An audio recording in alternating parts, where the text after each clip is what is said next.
Nu ką, 1, 2, 3. Baisu, man nepatinka visiškai. Pripranti, žinok, paskui. Aš tai tu jau taip, jau čia tavo darbas čia. Aš šiaip mėgstu pizdelinti. Man. Profesionalus pizdėlintas. Taip. Kodėl tu mokyklą nedirbi, man labai čia.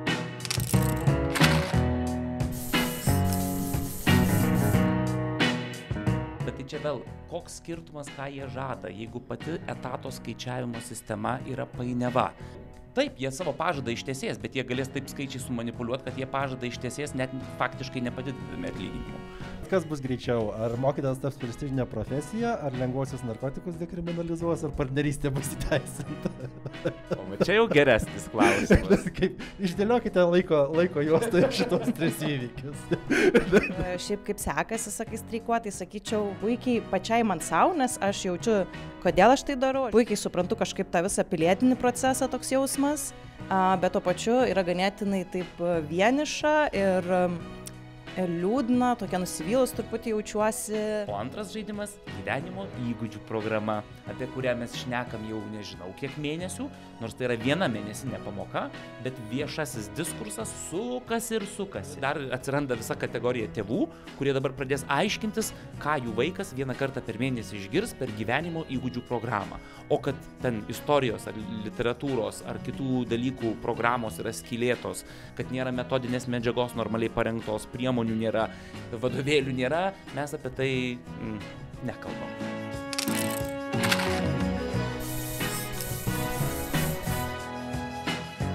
Labas vakaras, labą dieną, labas rytas.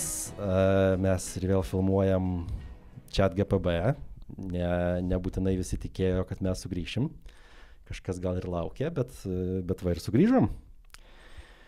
Ir ką? Ir šiandien studijoje esu aš, Tomas, ir taip pat yra Kristina ir Rolandas. Sveiki. Sveiki. Ir visi mes 3 esam mokytojai, tik tai aš, ypač pagal Rolandą, nesu tikras mokytojas, nes aš mokau suaugusius, o Kristina ir Rolandas moko vaikus. Tai dabar pirmiausia gal paprašysiu prisistatyti, bet visą laiką mums sako kai kurie žiūrovai ir klausytojai, kad reikia prisistatyti aiškiau, nes būna dažnai neaišku, kas čia šneka. Tai visus savo laipsnius, visus, tipo, ką dirbat, ką esat baigę, nu, žodžiu, kaip darbo pokalbį, jeigu reiktų prisistatyti. Nu, gerai, pabandom. Tai aš Kristina, aš baigiau filologiją, bakalaurą, tada baigiau šiaip savo norų socialinės antropologijos, ta prasme, magistrą. Ir tada ir atėjau mokyklą dirbti, nes man pasirodė šitas darbas įdomus. Labai norėjau būti mokytoja, dabar nežinau jau kodėl kartais, bet kartais bandau prisiminti kodėl. Ten nuo pat mažumės, žodžiu, liepdavau broliui daryti visokius, spręsti viską ir ten daryti pritupimus ir viską daryti, rašydavau viską žurnalais, ten būdavo turbūt 10 kokių skirtingų personažų, žodžiu, va. Toksai, mano intro, esu vokiečių kalbos mokytoja, dirbu su paaugliais ir, man patinka mano darbas. Tas prisistatymas man čia primena mokiniam, kaip per 1 rugsėjo 1 reikia prisistatyti naujiem. Tai esu Rolandas, bakalauro studijas studijavau taikomąją istoriją, magistro socialinę politinę kritiką su kolega. 10 metų muziejuje dirbau, tiek gidų, tiek ten edukacijos skyriuje, po to buvau nugrūstas į fondus, nes buvo nepatogus darbuotojas buvau. Ir į mokyklą atėjau, galima sakyti, atsitiktinai, nes tiesiog iš muziejaus reikėjo jau, taip sakant, tept slides.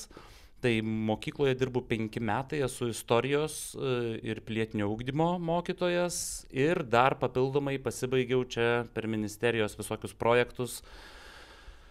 Anglų kalbos mokytojo kvalifikaciją įgijau ir ekonomikos ir verslumo mokytojo kvalifikaciją įgijau. Tai va. 9 matai. Kaip? 9 matai, 10 boltas. 10 boltas, tikrai čia skaudi tema. Jo. Taip, aš irgi baigiau su Rolandu kartu šitas socialinės ir politinės kritikos studijas. ir esu vertėjas, redaktorius ir dabar esu lietuvių kalbos kaip užsienio kalbos mokytojas suaugusiems. Tai, kažkiek, bet, sakau, nesu tikras, nes mokau ne vaikus. Bet šitą Kristina jau papasakojo, kodėl yra mokytoja, o tu, Rolandai, tik tai dėl to, kad reikėjo kažkur dėtis, ar dar kažkas? Tiesiog, kadangi norėjau tokio darbo, kuris duotų grįžtamą į ryšį. Norisi darbe jausti prasmę darbo, o ne tiesiog atlikti funkciją kažkokią. Ir turbūt turizme tu esi paslaugos tiekėjas. Švietimo sistemoje aš įsivaizdavau, kad tu nesi. Bet čia vėl yra ta probleminė tema. Tai aš ėjau į mokyklą su mintimi, kad tiesiog bus malonu dirbti ir tokia slapta gal mintis, kad nesusensiu, kad visą laiką išliksiu jaunas, nes girdėsiu ir matysiu žmonės visiškai kitaip mąstančius, jaunatviškai ir tai padės pačiam išlikti tokiu šviežiu, pavadinkime taip. Iš muziejaus toks noras matyti šviežumo buvo. Tai dėl to atsidūriau mokykloje. Tai aš irgi šiaip panašiai. Mane tiesiog užkniso. Aš irgi visada norėjau būti mokytoju, nes mano mama mokytoja. Tai aš nuo vaikystės sakiau, kad būsiu mokytoju, bet niekad nebuvau. Ir tada aš sėdėjau, verčiau, ten redagavau, rašiau ir supratau, kad labai vieniša. Šiaip jau. Ir kad su žmonėm dirbti daug smagiau, dar kai jie ką nors išmoksta, tai tada iš viso yra labai toks pilnatvės jausmas geras. Tai žodžiu, tai jums abiem mokytojais dirbti patinka, ne? Man tai taip. Man tai vis dar taip. Gerai, tai aišku, kodėl mes čia apie šitą šnekam. Tai todėl, kad tęsiasi vis dar mokytojų streikas šitas, kurį veda kol kas... ne kol kas, o jau tik tai viena profsąjunga likus. Tai toks ir klausimas būtų, tai ar streikuojat? Žinoma. Rolandai? Ne. Kodėl? Čia tiesiog, aš esu iš Kauno, tai Kaune 2 ar 3 mokyklos yra streikuojančios. Ir tikrai ta įstaiga, kurioje aš dirbu, neturi net turbūt suorganizuotos, tiesiog nėra organizuota profsąjunga. Tai Kauno miesto mokytojai realiai yra dauguma miegančių. Tai mano streikas yra labiau per pilietiškumo pamokas aktualizuoti pačią pilietinį aktyvumą, tokį kaip streiko formatu. Realiai ne. O Kristina, tai kaip sekasi streikuoti? Ar ima trūkti pinigų? Ar gera neiti į darbą? Abu. Ne, iš tikrųjų, tai jo, sakyčiau, pats streikas man atrodo tikrai prasminga forma ir kažkaip visai, yra to irgi prasmės jausmų iš tikrųjų, kad galiu streikuoti, turiu tokią teisę ir tai darau. Trūkt pinigų, aišku, kad tada trūksta, bet kažkaip pasiskaičiuoja, tiesiog su tokia viltim, kad jeigu išsikovosim, tai bus čia verta kažkiek laiko streikuoti, bet, aišku, tokia nežinia yra tame, bet irgi taip jaučiuosi truputį privilegijuota, kad galiu sau leisti streikuoti, kad turim šeimos biudžetą, kad ir minimalų, bet ta prasme, kad nebus man visiškai, nereiks vien tik reikiais misti, bet vis tiek, aišku, kad jaučiasi, bet šiaip kaip sekasi, sakai, streikuoti, tai sakyčiau, sekasi puikiai pačiai man savo, nes aš jaučiu, kodėl aš tai darau, aš žinau kodėl, puikiai suprantu kažkaip tą visą pilietinį procesą toks jausmas, bet to pačiu yra ganėtinai taip vieniša ir liūdna, tokia nusivylus truputį jaučiuosi dėl daugelio dalykų ir dėl to, kad šiaip nelabai solidariai, tai bendrai kolegų prasme, ta prasme mes tik tai keliese streikuojam mokykloje, tai toks truputį yra tame ir vienišumo jausmo ir kad atsako iš ministerijos tokio nelabai yra aiškaus, yra daug tokio, čia gal galėsim vėliau truputį išsiplėsti, bet tokio atsako negarbingo, ta prasme propaganda, komunikacija tokia labai žeminanti, tiesiog ir nepanašu, kad kažką iškovosim tiesiogiai, gal tik tai, kažkokias, nežinau, piliečių širdis, toks neaišku, ar tiesiogiai kažką tai pasieksime. Tai toks dvejopas, trejopas, nežinau, daug tų jausmų, tokių skirtingų. Tai šiaip apie tą komunikaciją galim, ne vėliau galim dabar pašnekėti, nes aš čia šiandien žiūrinėjau, ką sako visi šitie, viršūnėlės. Ir man toks jausmas, kad juos kas nors pakaučino, kad visi vieną liniją varytų. Ir visi sako, kad žinai, kad čia labai svarbu ir čia labai rūpi, bet tiesiog valstybės biudžete pinigų nėra. Ir čia jūsų nerealistiški planai ir ten, žodžiu, čia streikuokit, nestreikuokit, daugiau pinigų neatsiras. Ir tą patį sako ir Jakštas, ir Šimonytė, ir Čmilytė, ir, žodžiu, visi, kas įmanoma, tai tas ir sako. Tai kaip jums šitą liniją? Nes toks atrodo, kad, žinai, nenusileisim, nieko čia nebus. Jo, tai jinai kažkaip man tokia...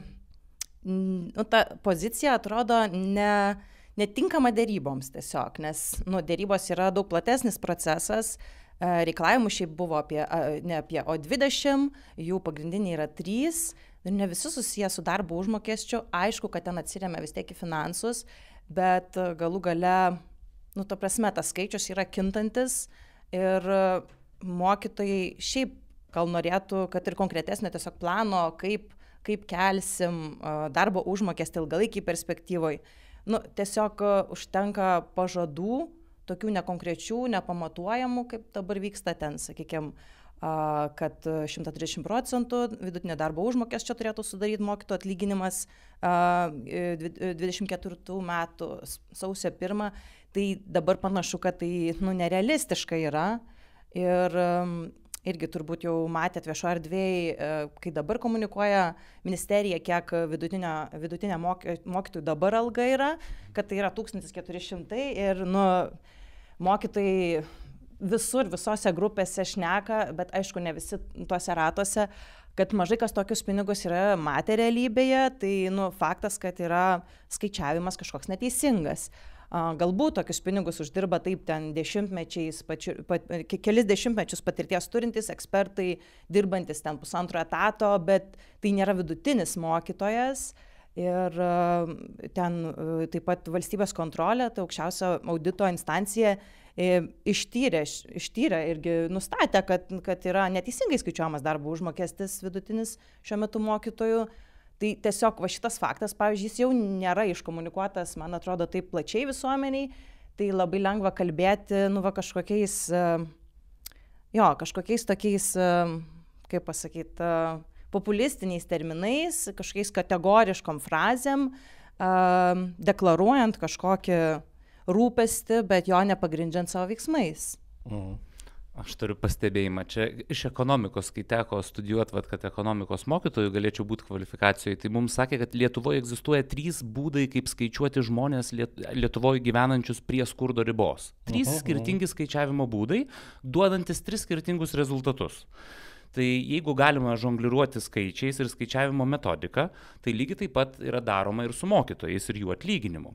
Aš negaliu dabar garantuoti to, ką aš pasakysiu, kad yra faktinė tiesa, bet man tekia yra girdėti ir tokių nuomonių, kad tas vidutinis atlyginimas mokytojo gražus 1400 ar kiek ten yra skaičiuojamas neįtraukiant žmonių, kurie dirba mažiau negu 1 etatu, bet įtraukiant tuos, kurie dirba daugiau negu 1 etatu. Ir automatiškai mes turim tos visus išsikraipimus. O kad lėšų nėra, tai savaime suprantama, čia šiandien man akis į akį ir ministrė teko buvusią Šiukšdinienę sutikti ir aiškino, lėšų nėra, pinigų nėra, biudžetas neguminis. Bet kitais metais LRT biudžetas 73 milijonais eurų padidintas, jeigu neklystu. Tai reiktų užduoti tada klausimą vėl, kur tie yra prioritetai. Jeigu prioritetas yra atitinkamos sritys, bet ne švietimas, tai apie kokią tada mes valstybę iš vis čia kalbam.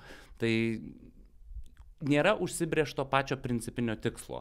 Kitaip sakant, realiai nėra jokios švietimo politikos, mano nuomonė. O su tais pinigais tai čia manipuliuos kaip tik nori. Aš manau, kad šiuo metu netgi turbūt daugiau negu pusė mokytojų iš vis nesupranta, kaip yra skaičiuojamas jų atlyginimas.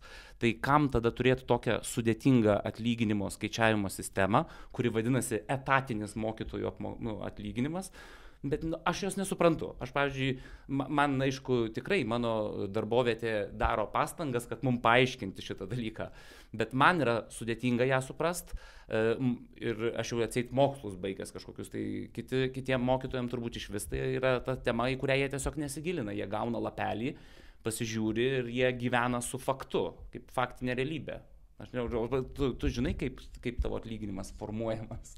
Dabar, kai priklausau profesiniai sąjungai, tai pradėjau daugiau žinoti, bet ta prasme turi įdėti tam, ir tai dar ne iki galo tikrai toli gražu, tai ta prasme reikia įdėti labai daug pastangų, kad bent dalį suprastum, kaip to formuojamas atlyginimas, bet šiaip tai jo su to susijęs. Ir tas antras iš svarbiausių 3 reikalavimų, kad mokytojo atlyginimą, kad mokytojo etatą sudarytų, ten iš pradžių sakėm 18, dabar 20, o ne 24 kontaktinės valandos, bet čia dar yra su to susiję, kad mokytojai, ta prasme, turėdami tą patį kontaktinių valandų skaičių, gali visoje Lietuvoje labai skirtingą atlyginimą gauti, tai nėra kažkokio centralizuoto, užfiksuoto, kad žodžiu, kad būtent priklausytų atlyginimas nuo tavo kontaktinių valandų skaičiaus, aišku, bendruomenės valandos, šiaip irgi neblogas būdas, tiesiog kažkaip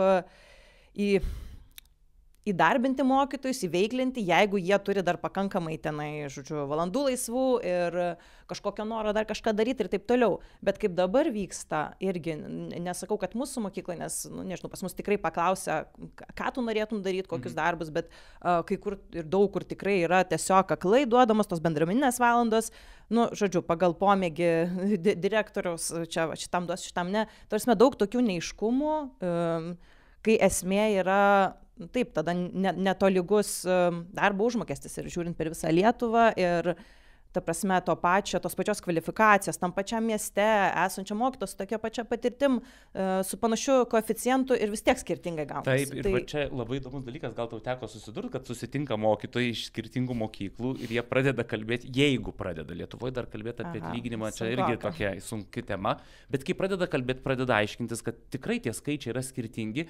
Ir nei vienas iš tų kalbančių mokytojų negali argumentais pagrįsti, kodėl jie skiriasi. Tai kam reikalinga tokia sistema, jeigu ne skaldyk ir valdyk principui.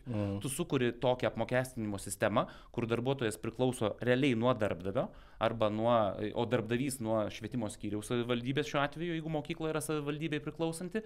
Ir viskas. Ir tu ten pjudai vienus su kitais, sukuri chaosą, tuo tarpu per projektus didžiąją dalį viso to švietimo pyrago, pavadinkim to biudžeto, galima išskirstyti ir išmėtyti įvairiausiam projektukam saviem ir pažįstamiem. Tai matyt, dėl to tie pinigai realiai neateina nuo ministerijos iki mokyklos, jie kažkur išgaruoja. Manęs ar tavęs nepasiekė.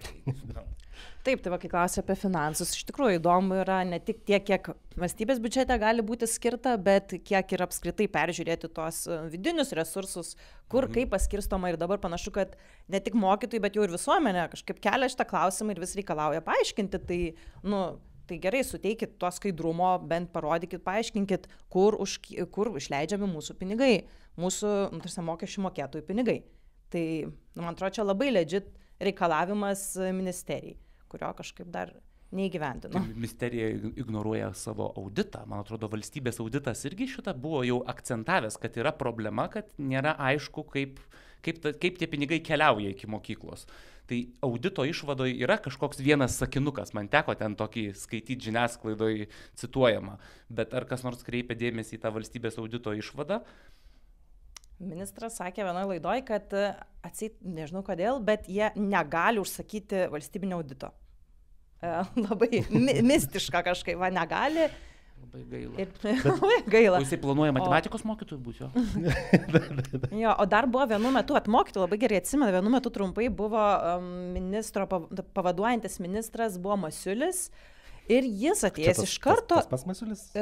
Jo. Tas degtinės dėžutėtas. Transporto... Ne tas, Rokas Masiulis. Rokas Masiulis, ne tas.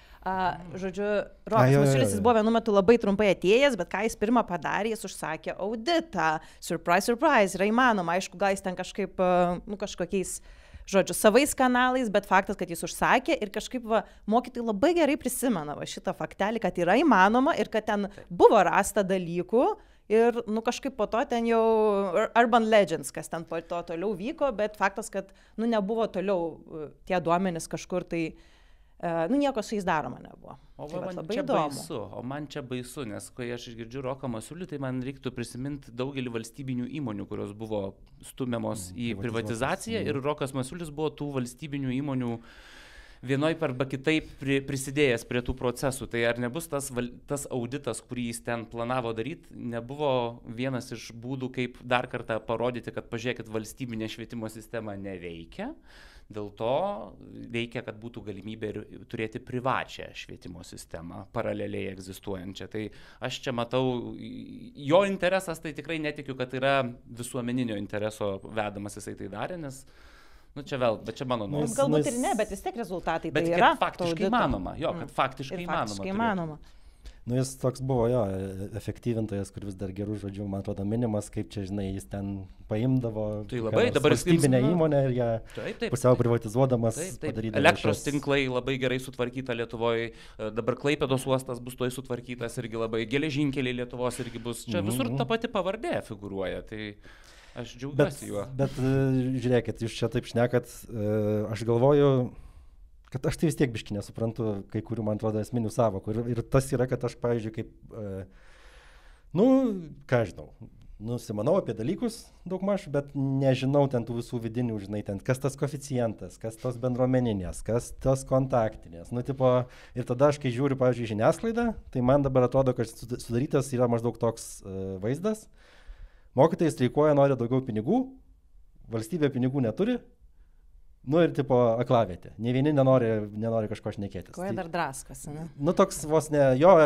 Man atrodo, kad labai gerai yra pasirinkta šita, žinai, PR-inė linija vyriausybės, kad, nu, neturim pinigų. Bet tada klausimas, žinai, niekas nepasako, kodėl tų pinigų neturi. Kažką kalba apie kažkokius Maastrichto kriterijus, pagal kuriuos ten negali daugiau skolintis.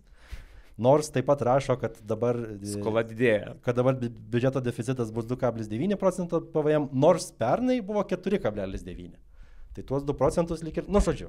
Ir, žodžiu, toks gali būti tiesa, gali būti netiesa, bet plačiai visuomeniai tai toks jausmas, kad, žinai, nieko aš ten nesuprantu, velnias koja nusilaustų, man čia reikia vos, nežinai, ekonomikos daktaru būti ir dar tada, kas tos visos, žinai, tai kas tos kontaktinės ir kas tos bendruomeninės ir nuo ko priklauso tas jūsų atlyginimas. Ar gali direktorius pakelti arba pamažinti jums atlyginimą? Tai aišku, gali kas daugiau. Bet dar faktas, kad čia ir kiek ministerija ar savivaldybė kaip tuos etatus paskaičiuoja ir kiek paskiria etatų, nes, aišku, direktorius irgi tenai ne visagalis ir ta prasme turi ribotą skaičių etato, kurio Vilniuje kažkaip vis pritrūksta ir dažniausiai skiriama mažiau negu reikėtų. Tai, nu, irgi ten nėra taip savivaliaut plačiai irgi gal neišeina. Jo, o kas yra kontaktinės, nu, realiai paprastai galima paaiškinti, kontaktinės valandos yra pamokos, pamokų skaičius, nekontaktinės valandos yra pasiruošimas pamokoms ir tada bendruomeninės valandos tai kažkokios papildomos veiklos, tai čia tos 3 vadinamos kišenės, nes čia dabar viskai kišenės pradėjo dėtis, mokytojai, tai žiūrėjau, pirma ta kišenė, nu, naudoja tokį, čia yra naudojamos savokos, čia yra leksika ministerijos. Tai, žodžiu, pirmoji kišenė, pamokos, kontaktinės, antroji, jinai priklauso nuo tavo pamokų skaičiaus, tai pasiruošimas pamokom, nekontaktinės valandos, ten tiesiogiai proporcingai tiesiog eina.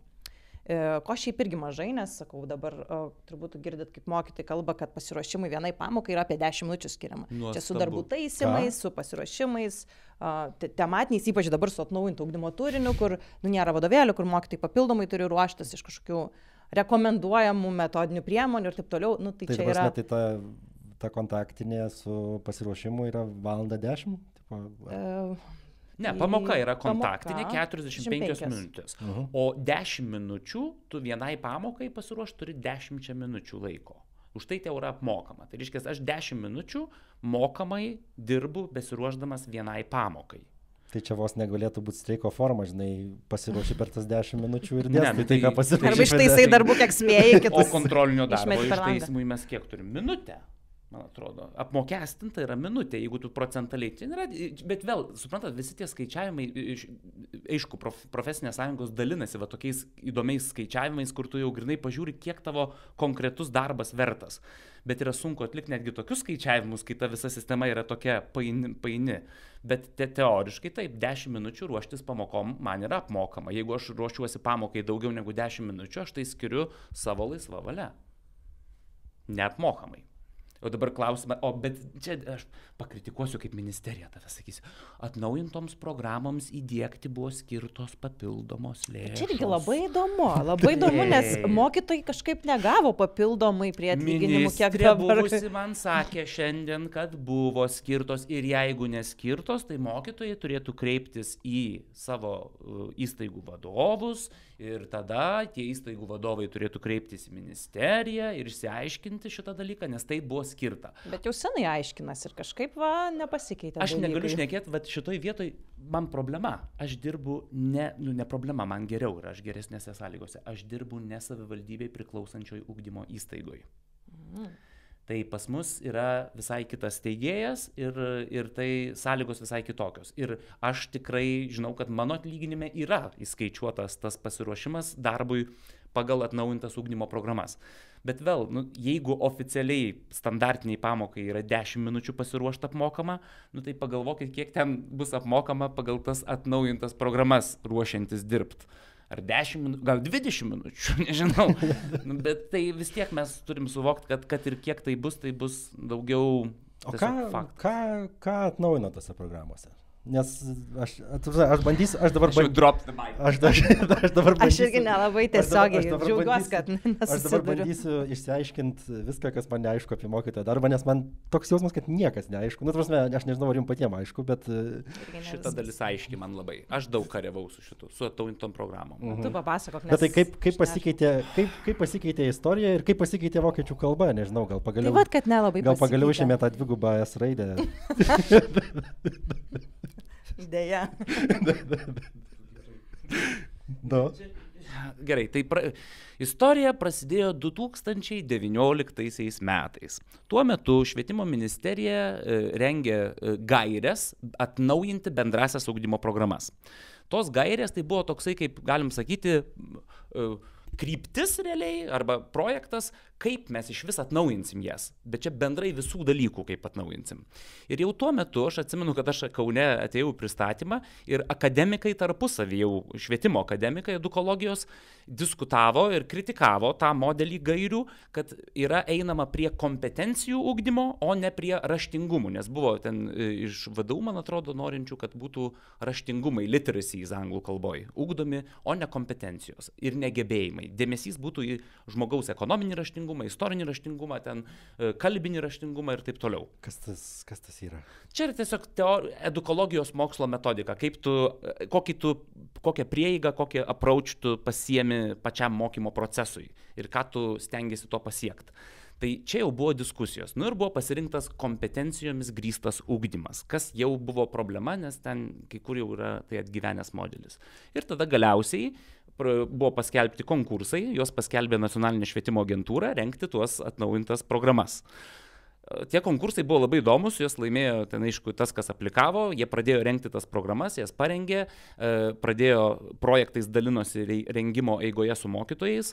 Aš pats organizavau peržiūrą su Kauno miesto ir Kauno rajono mokytojais istorijos programos, mes siuntėme redakcijos pataisymus, realiai ten vos ne 20-30 lapų į Nacionalinę švietimo agentūrą, bet jau net miestų savivaldybių įsteigti dalykininkų metodiniai būreliai mokytojų stabdė šitą procesą. Aš priklausiau tuo metu istorijos mokytojų metodiniam būreliui Kaune ir mums buvo paaiškinta, kad mes problemų nepateiksim ministerijai, nes iš esmės viskas kaip ir gerai, tu gali nuo savęs siųsti.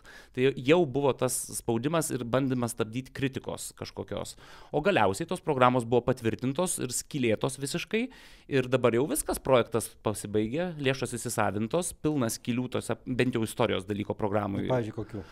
gerai, pavyzdžiui, naujas įdomus dalykas, aš užskaitau, 30% yra neprivaloma temų, 70% privaloma. Reiškia, mokytojas turi teisę rinktis 30% temų pagal save. Bet prie neprivalomų temų iš istorijos kurso 10 klasės išmesta iš privalomų, neprivaloma tampa fašizmas Italijoje.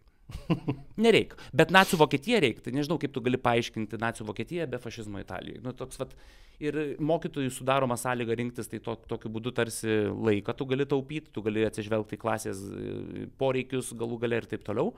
Bet realiai tai čia, tokie, aš jau kalbu struktūrinis čia dalykas.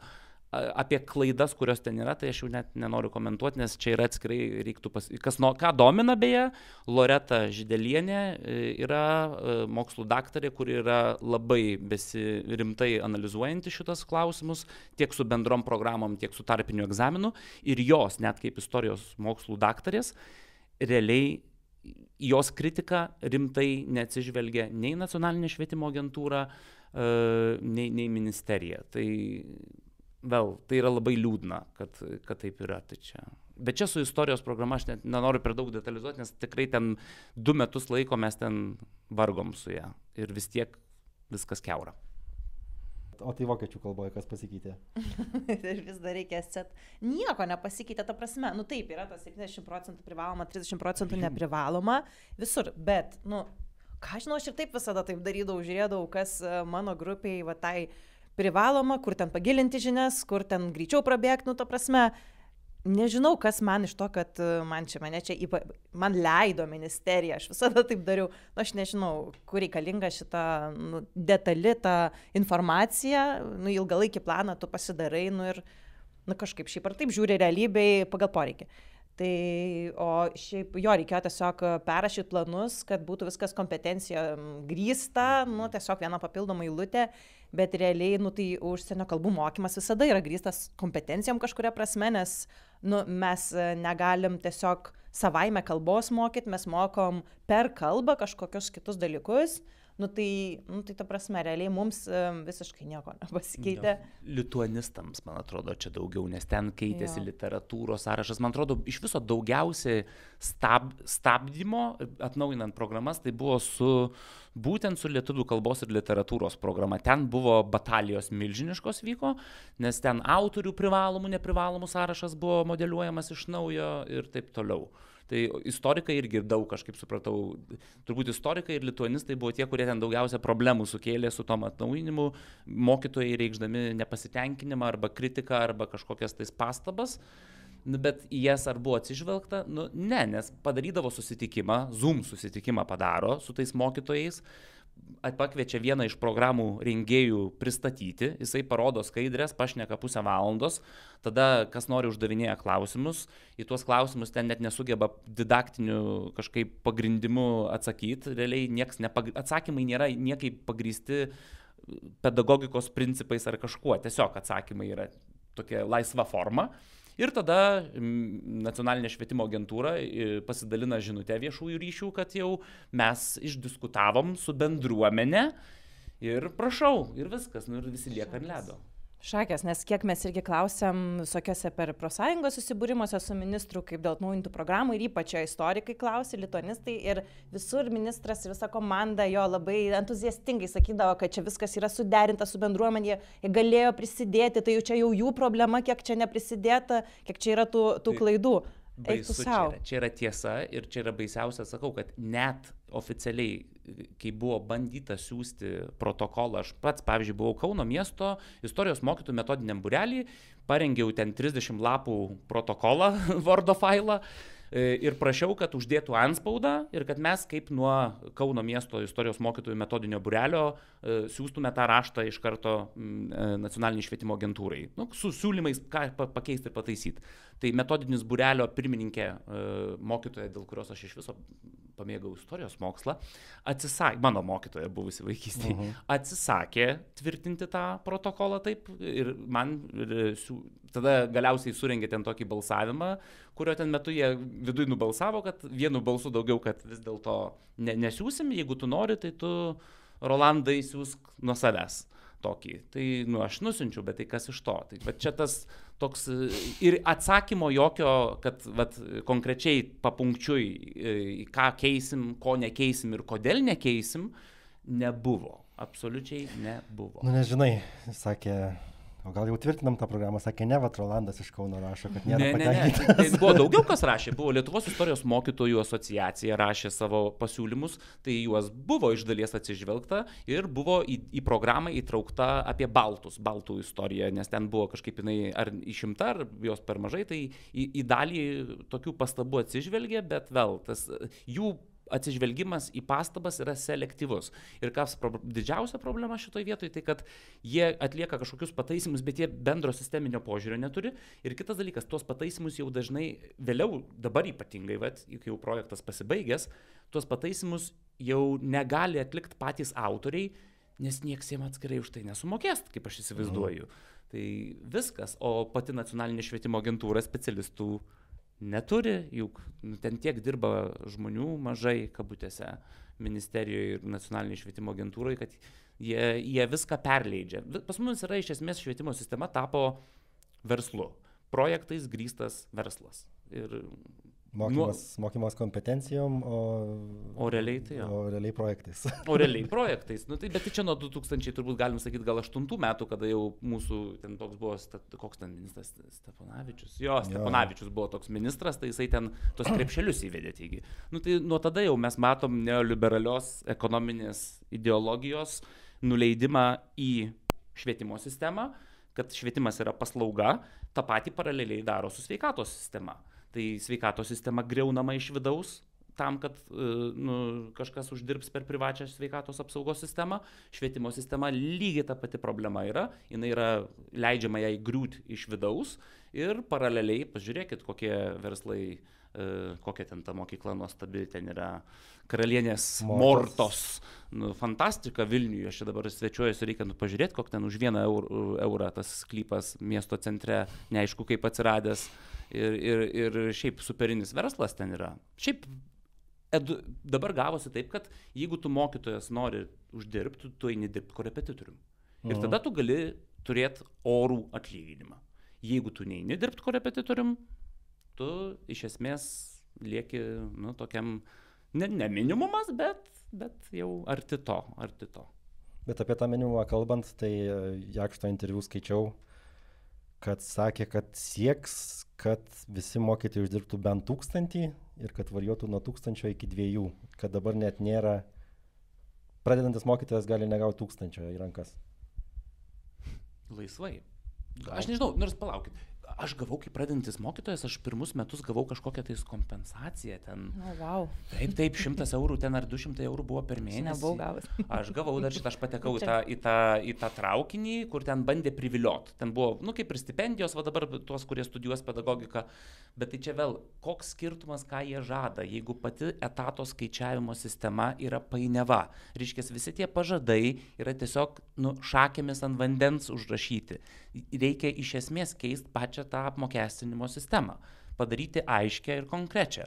O dabar tai jie ten gali, jie savo pažadą ištesės, bet jie galės taip skaičiai sumanipuliuoti, kad jie pažadą ištesės net faktiškai nepadidindami atlyginimų.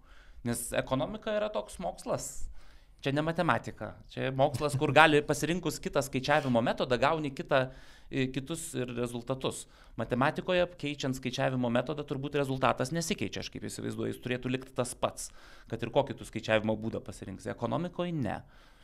Tai vis dar mokslas ekonomika, aš kaip įsivaizduoju. Tai dėl to, kai visuomeniai klausia žmonės, tai ko iš dar nepatenkinti, taigi ir taip čia kels, o kitais metais 21%, tai spėkit, kiek to pasitikėjimo yra, kai, ta prasme, kai mes žinom, kad mums čia bet kaip gali sumanipuliuoti skaičiais, tai tikrai, tai koks čia pasitikėjimas, kad kitais metais kažkaip pradės įgyvendinti tai, ką sako, o ne tiesiog manipuliuoti statistiką. Ir dar vienas dalykas, kad, vėlgi, čia šitoje vietoje neiškumas vienas mokytojas ar už vieną etatą, nes kai dabar tikrai yra mokytojų trūkumas ir mano aplinkoje labai daug kas dirba tikrai gerokai virš etato ir ten neleistinais jau netgi tais skaičiais ten 1,6 ir daugiau, ta prasme, kas pagal higienos normas šiaip jau neleistina yra, tai, nu, tai tiesiog, tai jeigu skaičiuojam vienam mokytojui, tai, nu, tai taip, tai daug kas dirba virš etato, o tų kitų, kur mažiau etato neimsi statistiką, nu ir super, pasidaro statistiką, tiesiog padarom, kad mokytojų trūkumas būtų didesnis ir... Žodžiu, jeigu dirbsi 80 valandų per savaitę. Va, tai, pagaliau uždirbsi to. Tai uždirbsi, nereikės skūstis. Reiks išgyventi. Aha, o beje, apie tas 80 valandų. Ai va, ir čia jūs kažkaip daug šnekat apie visokius, kad ten ir pasiūlymus teikėt, ir ten planus rašot. Kiek yra to biurokratinio, pavyzdžiui, darbo dabar mokytojo?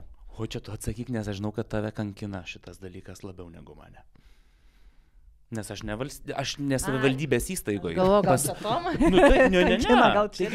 Aš kaip supratau, ar tiesa, kad savivaldybei priklausančiose ugdymo įstaigose mokytojai turi didesnį popierizmo tą krūvį? Va čia irgi sakyčiau ne. Gal priklauso nuo administracijos ir nuo mokyklos. Pavyzdžiui, mūsų mokykloje, nežinau, man labai pasisekė matyti, tos biurokratinės naštos visiškai ta prasme tiek minimumas, kad aš net kartais pasigendu tiesiog tokio buko spoksojimo ekraną ir kažko tenai padarimo ir vat valanda praėjo, nu aš čia ką, aišku, bet ta prasme tikrai labai gerai, nėra jokio kažkokio papildomo krūvio, reiškia yra įmanoma neapkrauti mokytojų bereikalingais kažkokiais ten lentelių pildymais. Kiek girdžiu iš kolegų, pavyzdžiui, Vilniuje, tai ne visur taip, ne visiems tai pasisekė. Ir šiaip tokių reikalavimų keistų gali atsirasti papildomų nereikalingų, tiesiog iš tokio spaudimo, ypač profesinės sąjungos nariams, kiek tenka susidurti. O čia toks kaip tipo kovos būdas, tipo bausmė už aktyvumą duoda popieriukų padėlioti? Aš galiu pavyzdį duoti, pavyzdžiui, konkretų, kokį dabar turiu galvoj, tarkim, mes turime tam tikras nekontaktinės valandas, turime netgi, kai kuriuose mokyklose, pavyzdžiui, pas mus sudeda netgi ir laisvą tau dieną, metodinę dieną vadinasi. Ir tu tą dieną ir tas valandas savo nekontaktinės tu leidi kur nori. Tai ir niekur mums nereikia užrašyti, užfiksuoti, kur mes būnam, kada. Ir kai kuriuose mokyklose reikia. Kiekvieną valandą parašyti, kuriam tu kabinete, kur būsi ir tu žinai, kad tave gali patikrinti, nors tu tuos pačius darbus geriausiai gali atlikti, kur tu nori. Tai, ta prasme, gali, čia man tokia visą laiką akivaizdus faktas, kad, gali administracija taip arba nuosekliai kažkaip laikytis tų milijono reikalavimų, arba kažkaip pažiūrėti žmogiškai ir išfiltruoti, ko iš tikrųjų nereikia.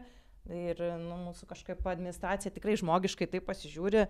Sakau, nieko bereikalingo tikrai nedarau. Malonu girdėti, nes aš tai esu tikrai šitoj vietoje irgi savotiškai privilegijuotas, nes irgi neapkrautas biurokratiniu visų tų popierių pildymų, bet kiek tenka girdėti kiti mokytojai, tai ten jau aria.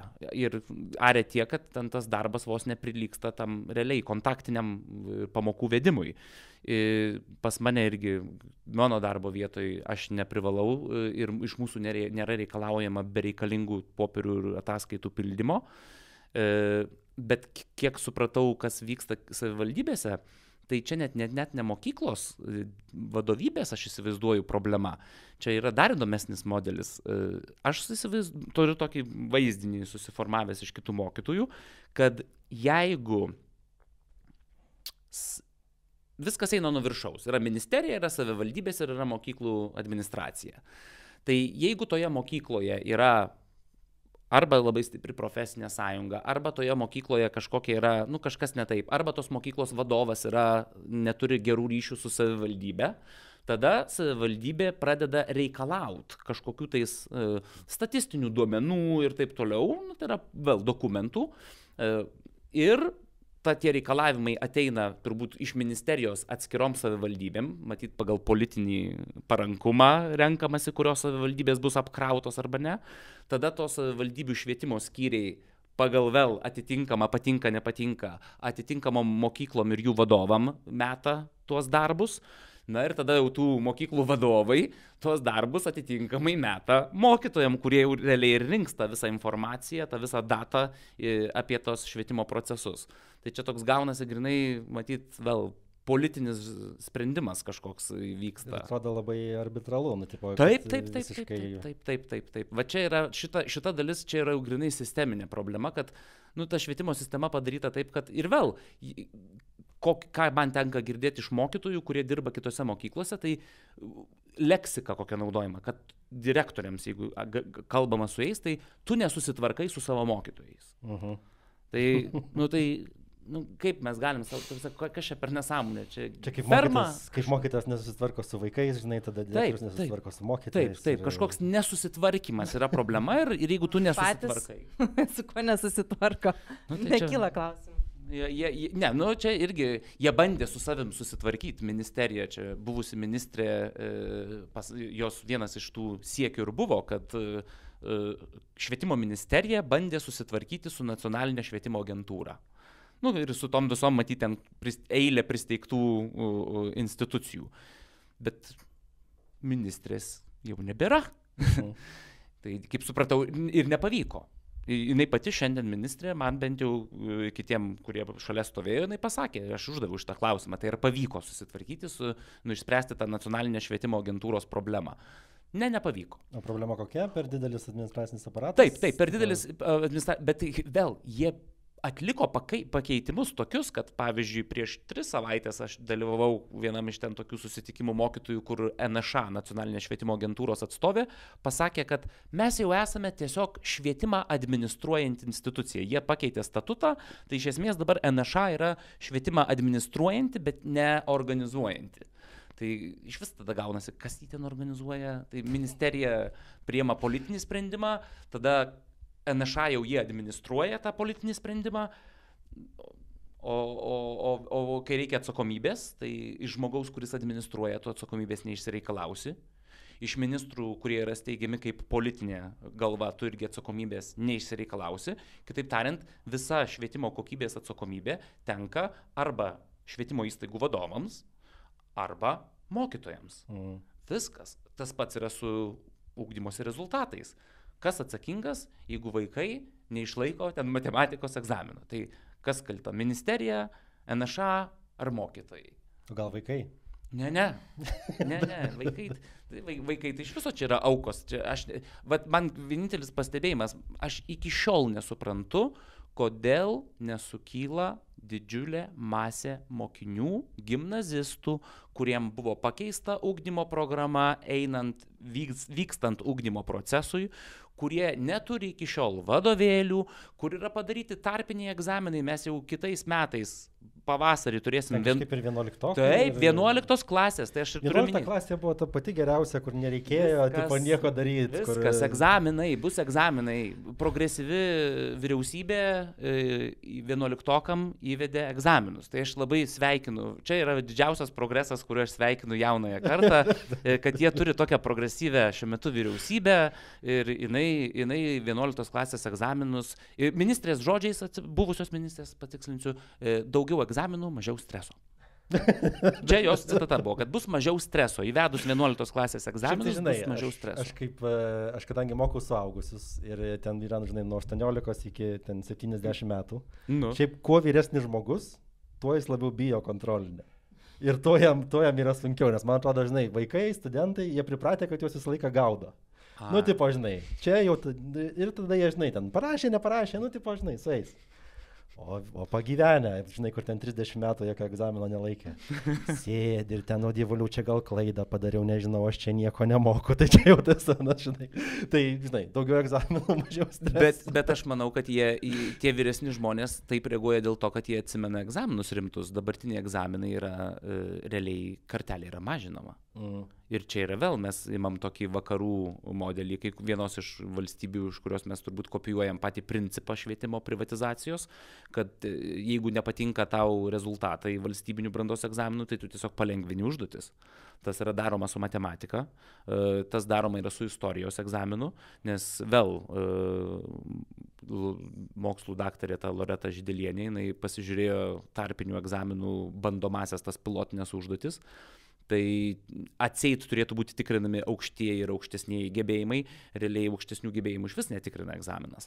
Tai nors formaliai yra parodyta, kad ta užduotis turėtų tikrinti aukščiausius gebėjimus, bet jie patys uždeda apgaulingą į užduoties sudėtingumą, jinai nėra tokia sudėtinga, kaip jie teigia, kad jinai yra.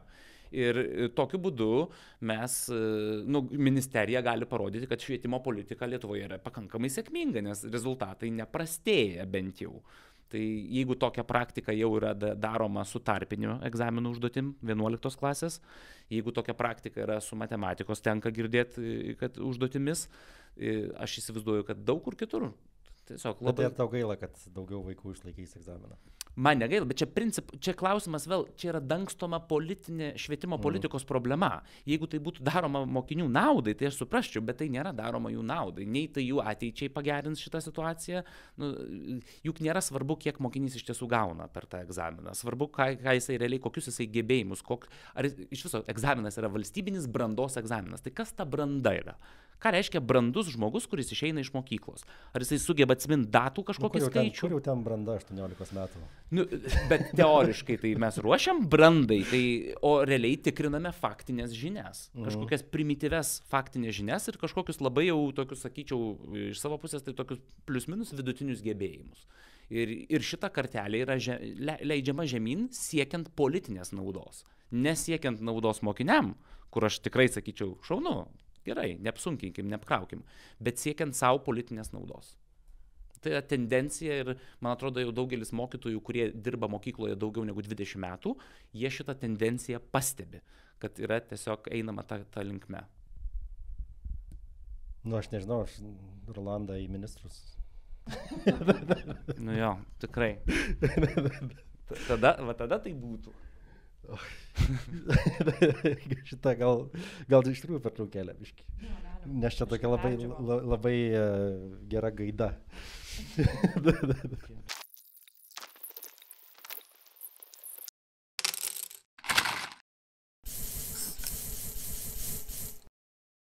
Gali pašnekėti, gali atstovėti bazarą, atseit, va taip jau gatvės žargonu ir viskas. O toliau tas laivas jisai juda kaip juda.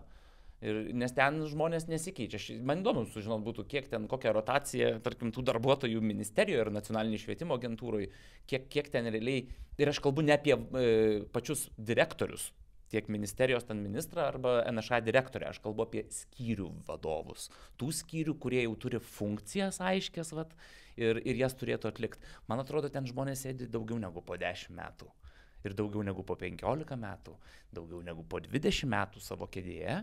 Ir, reiškia, jau jie yra puikiai įvaldę biurokratinę kalbą, jie puikiai moka tuos dokumentus parengti taip, kad žodžius pakeičia vietomis sakinyje ir prašau jums nauja sistema atnaujinta. Ir mes įstringam į tą visą tą tokią, kaip šiandien, lingvistinę nesąmonę biurokratinę, kur tiesiog frazės tuščios, kalbiniai blokai kažkokie ir tos kalbinius blokus tiesiog ministrui reikia sugebėti deramai ištransliuoti. Ir apsimest, kad jisai pats bent jau supranta, ką jisai šneka. Tai aš bijau, kad čia mes vos ne tokioje situacijoje gal randamės. Šiaip labai simptomatiška buvo, kai Birštone kai buvo profesinių sąjungų LŠDPS, ta prasme, suvažiavimas, metiniai mokymai ir buvo susitikimas su ministru, jo komanda ir pirma jo frazė atėjus buvo, ten visai iš koto iškrito visi, bet ta prasme, aš čia neseniai ir aš čia neilgam. Gal taip simptomatiška buvo. Tai ką tu sakai, iš tikrųjų, jo, tas aparatas čia yra. Aš galėčiau atėjęs į pamoką taip pasakyti mokiniam. Aš čia neseniai ir aš čia neilgam. Sayonara. Bet žmogus bent atviras. Nuoširdžiai pasakė. Jis dabar ir intervos irgi sako, kad čia dar tie meteliai iki rinkimų ir kaip nors atalsuosiu ir paskui nežinau. Yra visokių žodžių, jeigu jau čia taip apie tokius pletkus, tai pletkų yra tokių, kad dar ruošiant atnaujinamas ugdymo programas, dar ruošiant jas, dar projektas, dar įstatymas nepriimtas, jos dar nepatvirtintos, dar galima redaguoti, dar galima mokytojams siūsti viską, jau buvo rašomi vadovėliai. Kaip gali būti rašomas vadovėlis, kai tu nežinai, pagal kokią programą tai įrašysi? O čia yra klausimas. Ir kas tų vadovėlių autoriai, aš čia neminėsiu konkrečiai dalykų, nes nenoriu turėti problemų, bet ir tokių dalykų. Ir tokių dalykų yra, ir tokios kalbos, jos pakankamai yra paplitusios. Tai reiškia, kažkas jau žinojo, kokia programa bus patvirtinta plius minus. Aišku, tie vadovėliai, tai aš čia patylėsiu, nes, pavyzdžiui, istorijos vadovėlio 11 klasiai vis dar neturiu. O programa startavo nuo rugsėjo, egzaminas bus gegužę. 11 klasės vadovėlių mes neturime. Ir ne tik mes, bet ir didžioji dalis Lietuvos mokyklų, jų tiesiog fiziškai jie nėra atspausdinti dar. Tai ministrasgi sako, mes turim būti, mes esam kūrybingi ir mes galim be vadovėlių. O įdomu, kaip mokiniai, o šitoje vietoje niekad ministras kažkaip neištransliuoja kaip mokiniai ir tai reaguoja. Ir ką jie galvoja apie tarpinius patikrinimus, taiga čia sugalvotus ir... Aš tai žinau, ką mokinių logika yra labai paprasta. Duokit man viską sukramtytą, aš mintinai išmoksiu ir aš laikysiu tą egzaminą. Tai aš irgi nesu vadovėlių fanas. Aš tikrai palaikyčiau tą poziciją, kad vadovėlis yra tiesiog pagalbinė priemonė, bet jinai turi būti. Jinai vis tiek turi būti. Tai mokiniam tas neapibrėžtumas, jisai yra tragedija. Vienintelis dalykas, kuris paguodžia, tai kad kadangi yra neapibrėžtumas, gali tikėtis, kad tas egzaminas iš tiesų bus lengvas. Tam, kad ministerija nenori politiškai apsijuokti, turėdama prastus rezultatus. Ir vėl mes grįžtam prie to pačio, ką aš prieš tai minėjau. Reiškia, tu žemini kriterijus, siekdamas pridangstyti sisteminės politinės problemas švietimo sistemoje. Ir va šitą dalyką jie padarys, aš spėju, su 11 klasės tarpiniu egzaminu, kuris laukia šį pavasarį. Bet tai gal po tam tikro laiko, iš viso pradėsim kvestionuoti visą švietimo sistemą ir nužeminsim tie kartelę, kad gal pagaliau užkelsim klausimą, ar tikrai reikia, žinai. O ta istorija iš tikrųjų... Toks... Ne, čia nebus taip, kad ar tikrai reikia. Tas, kas turės babkių, tai tas eis privačias mokyklas ir niekas ten nieko nenužemins. Ten viskas vyksta labai rimtai. Aišku, mokytojų sąlygos privačiose ugdymo įstaigose, tai irgi, aš nežinau, kiek čia vėl pletkai iš serijos, nes vėl mokytojai tarpusavį kaip kalbasi, tai yra tokių privačių pasirodo mokyklų, kur tu ateini rugsėjo mėnesį, pradedi darbą, pasirašai terminuotą darbo sutartį iki vasaros. Jo. Ir vasarą darbo tavo sutartis baigėsi. Esu ir aš girdėjęs, ir dar net esam ir profsąjungoje turėję tokių atvejų, kur ten reikėjo paskui aiškintis, kaip čia. O čia dar tokios mokyklos, kurios iš tėvelių paima ne po 100 ir po 1000 eurų per pusmetį, per semestrą, ar ten kažkas tokio, tai čia. Tai čia šitos greito praturtėjimo schemos, šiaip jau. Aš dar pertrauksiu, norėčiau parapijos naujienas papasakoti. Tai parapijos naujienos yra tokios, kad mes grįžom ir mes beveik susipirkom visą įrangą, kurios mums reikia šitai tinklalaidei tęsti. Ir norim padėkoti labai pirmiausia Dariui, kuris mums paaukojo virš 800 eurų mūsų įrangai. Oho, čia kaip mokytojam, tai jau girdėti šitas sumas jau yra... Čia rimtos aukos, aš galiu pasakyti, tikrai rimtos. Tai labai dėkojam Dariui, kuris sakė, kad norėjo tai prisidėti prie Lietuvos kairės gyvavimo. Bet taip pat norim padėkoti, ir aš čia turiu užsirašęs, taip pat norim padėkoti Monikai, Gabrieliai, Karoliui, Titui ir Egliai, kurie irgi aukojo mūsų įrangai ir dabar jau visą beveik turėsim. Tai labai smagu, aš susitikau šitą patį Darių išlipęs iš troleibuso.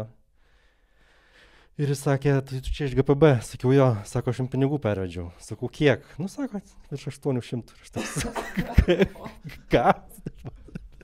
Pasičekinau appsą, žiūriu akurat. Ir tai troleibuse sutikai? Išlipau ir jis mane taip pasivijo, sakė, tu čia šitas. Tai labai džiugu, nes jau mes ten galvojom, kaip čia mes crowdfundinsim viską ir kaip rinksim pinigus, bet va. Tai tokios padėkos. Ką dar norėjau pasakyti? Norėjau pasakyti, kad toliau kas 2 savaitės leisim šitą programą, nebent kas nors pasikeistų ir ten, nežinau, labai atsirastų daug jėgų ir darytumėm kas savaitę. Ir kad kita serija bus, jau turim beveik suplanavę pašnekovus ir jeigu viskas bus gerai, bus su Artūru Tereškinu, sociologu ir sociologų, viskas, ne? Ir sociologų rašytojų ir šiaip fainų dėdė ir bus jinai apie vyriškumus ir apie visokiausius vyriškumų projekčiukus, ten visokias gentis ir taip toliau, tai turėtų būt labai įdomu. Va, tokios parapijos naujienas. Ir toliau norėčiau pereiti prie biškį tų žemiškesnių dalykų. Tai, pavyzdžiui, tu dabar, Kristina, streikuoji. Tai ką veikia vaikai, kol tu streikuoji? Nes tu sakai, kad ne visi, kad jūs tik kelios streikuojat. Kaip šitas veikia, kai tipo ne visa mokykla užsidaro, o tik kažkiek mokytų nėra? Jo, yra skirtingų modelių, čia iš tikrųjų priklauso nuo vadybinės fantazijos, kaip ten suvadybins administracija tą procesą. Aišku, šiaip streikui geriausia būtų, kad visi mokytojai vieningai, solidariai, trumpam, kad ir savaitėj turbūt nustotų dirbti ir tada galėtų mokyklos būti uždaromos ir tada jau tėvų atsakomybė, aišku, sudėtinga, bet tokia kaina yra, ta prasme reiktų pasimti atostogas ir taip toliau. O tokiu atveju kaip mūsų, tai ką, tai skirtingai. Ta prasme, arba kai kuriuose mokyklose sukviečia visus ten kokį nors filmą, pažiūrėti aktų salėje. Geri prisiminimai.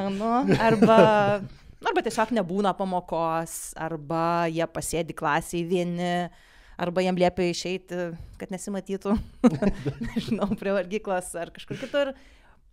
Ta prasme, labai skirtingai yra sprendžiama. Arba dabar dar irgi toks įdomus momentas, kad kartais yra pavaduojami mokytojai streikuojantis.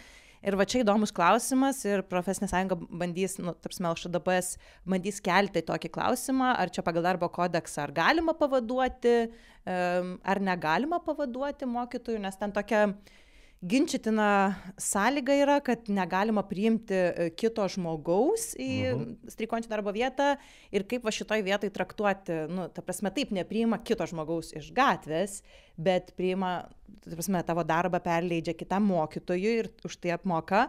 Tai va čia, va šitoj vietoj klausimas ir labai įdomu, kad mūsų, pavyzdžiui, teisininkai paaiškino, kad negali mūsų pavaduoti, kad tai gali būti traktuojama kaip trukdymas streikui, bet direktoriai vieną dieną, kaip tik mokytojo dienos proga, man atrodo, tą dieną, čia kaip dovanėlę tokia mokytams streikuojantiem gavo, ta prasme, direktoriai gavo raštą iš ministerijos su teisininko išaiškinimu, kad galima pavaduoti ir kaip tik, tą dieną daug kas ir sulaukia pavadavimų ir tada tiesiog kyla klausimas apie streiko esmę. Tai kur čia esmė, jeigu mus pavaduos, tai aš, ta prasme, tada nėra kažkokio nepatogumų, o tai kur tada streikas? Čia kaip kažkas ten sakė, tas pats konservatorius, kuris išvadino savo kitą konservatorę kolegę, kaip ten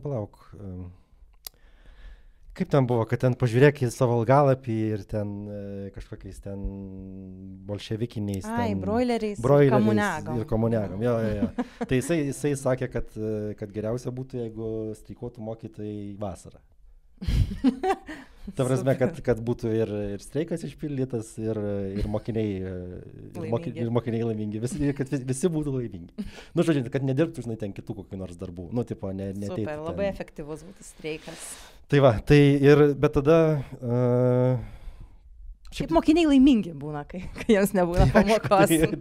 Vienintelis darbas, turbūt vienas iš nedaugelio darbų, kai tu padarai klientą laimingą, nedirbdamas savo darbą. Aš tai turėčiau tokį klausimą teisiškai, kai ministerija tokį dokumentą, kai tu minėjai, atsiunčia ugdymo įstaigai, kad, tarkim, jūs galite skirti pavadavimus, tai vis dėlto kas ta teisinė atsakomybė po to neš? Ar ministerija? Ar įstaigos vadovas, kuris leis pavaduoti. Nes kažkodėl man taip atrodo, kad teisinė atsakomybė, jeigu būtų po to apskūstas šitas pavadavimas, būtų įstaigos vadovui, o ne ministerijai, kuri atsiuntė savo tą raštelį, išaiškinimą ir taip toliau. Tai va čia yra tas slidus reikalas, bet etiškai ir morališkai, tai čia... Iš esmės tokius tipo kolegas padaro streiklaužiais. Aš sakyčiau, kad kiekvienam mokytojui, kuris yra pilietiškas, tai turėtų būti gėda vaduoti streikuojančius mokytojus. Bet mokytojai, kolegos galvoja, kad daro paslaugą. Ir pavyzdžiui, reikia labai šitą iškomunikuoti. Aš kažkaip savo mokyklai taip neiškomunikavau šitą. Ir man tiesiog... Taip, ir man tiesiog jis sako, žinok, aš labai palaikau streiką, aš va čia pavaduoju, vietoj tavęs, tu čia gali... Tuo prasme, man taip sakė, bet labai panašiai tokia mintis, ta prasme, ne mane pavadavo, norėjau pasakyti. Kita mokytoja, bet mano kolegė, žodžiu, žmonės kažkaip nelabai kartais supranta tą pilietinę idėją ir kaip čia vyksta. Kas yra streikas ir kas yra trukdymas jam ir kas yra pagalba. Tai šitą kažkada ir Navickas, šitas LŠDPS pirmininkas, sakė, kad vienas sunkiausių dalykų per streiką yra įtikinti mokytojus nedirbti. Nes visi yra labai pareigingi ir, kur tai pasako, eik namo, įsijung žydų valdovą ir žiūrėk žydų valdovą. Nereikia nieko daryti ar ten dar kažką. Kad yra daug kažkokios, ką žinau, šventos pareigos, kurią šiaip tai visai ir suprantu, nes, rūpi tie vaikai ir šiaip rūpi, kaip čia dabar, žinai. O taigi dar net ten genityvo neišmoko šitie. Ir ne tik tai, ir aišku, man irgi, ta prasme, neramu, kas tuo metu būna, jeigu nežinau, kažkas jam nutiks, kažkur ten mokykloje, kažkur šlaistysis, ar ten už mokyklos ribų, aišku, vis tiek yra to, vis tiek tai yra... Gyvenimo mokykla, žinai. Taip, bet ta prasme, mokykla yra atsakinga, aišku, to. Jo, ir kuo toliau žinok, procesas. Jisai, man atrodo, nesupranta, kad dabar iš viso, man atrodo, kelių metų, 14 metų dar ar 13 metų negali niekur nepilnametis ten blūdit. Ar iki 16, ten yra griežta tvarka dabar padaryta. Čia ne mūsų laikai, žinok, Tomai, čia jau ne. Bet ką dar noriu pasakyti, va čia susijusi, manęs labai daug kas klausia iš ten draugų, bičiulių, nežinau, įvairių žmonių, tai kodėl visi mokytojai nestreikuoja, kodėl čia visi neišeina į gatves? Labai dažnas klausimas ir aš kažkaip susimastau ir sunku galvoti iš savo perspektyvos, nes vis tiek sunku galvoti, ką kitas galvoja, bet aš tiesiog galvoju, kad daug kas kalba, komunikuoja tą 52 metų vidurkį mokytojo amžiaus ir ką man tai sako streiko kontekste, kad tai yra, blemba, tai yra ta karta, kurie buvo mokyti būti ten tyliau už vandenį, žemiau už žolę ir, ką tai reiškia atsistot pasakyti, aš streikuosiu, aš nedirbsiu savo darbo. Ir tai ne tik tai, kad jo yra darboholizmas ir atsakomybė, bet ir tai, kad yra daug tame baimės. Ir nežinau, tiesiog tas dar kartos momentas yra įsijungęs. Aš dėl kartos momento, tai aš nežinau, kadangi vis tiek, man atrodo, didelė dalis ar didžioji dalis yra moterys mokytojų ir tada pagyvenusios moterys yra baisus padarai, jie gali ten, žinai, nuversti vyriausybę, kai žinai, kai atsistoja pagyvenusi moteris, ten mačius Prancūzijos revoliucija. Ir šilta ir šalta ir sako, žinai, aš dabar streikuosiu. Tai ką žinau, man kaip tik atrodo kartais, kad šitie, nežinau, čia tas kartų klausimas, man kaip tik atrodo, kad gal jaunesni biški dažniau prisitaiko, nes jiem dar, žinai, dar turi ką prarasti. Taip, šiaip abu, mes, sakykime, su tom keliom kolegiam, su kuriam kartu streikuojam, tai viena iš jų tikrai yra vyresnio amžiaus ir aš kažkaip irgi klausiu, sakau, kaip fainai, kad tau, kad nebijai, kad einam iki galo ir taip toliau. Jis sako, ką man čia prarast, aš jau nebeturiu ką prarast, sako, žinok, tai sako, viskas arba nieko. Ta prasme, tikrai kažkaip yra to, bet vis tiek kažką reiškia tas, kad ten keli procentai mūsų išeina. Ir pavyzdžiui, man atrodo, kad čia yra daug, kad keli procentai. Tai ten vienu metu, kiek buvo 5, kokie 6 procentai. Tai, čia irgi taip klausimas, kaip tu traktuosi. Vieni sako, kaip mažai. Man tai čia yra, galvojant tokiai mokytojų bendruomeniai, man tai atrodo daug. Žinai, tik tiek, kad išeitų daugiau, gal greičiau. Tai tikrai taip. Čia tas, žinai, kaip fizikos dėsnis, kad prarandi, kaip ten, sutaupai jėgos, prarandi kelią. Bet tai čia nebus psichologinė manipulacija padaryta, kad mokytojas yra tiek psichologiškai juo manipuliuojama, kad jisai yra prestižinė specialybė, kad viskas nuo tavęs priklauso. Prestižinė nuo kitų, ne? Ne, nuo 25. Čia pasityčiu.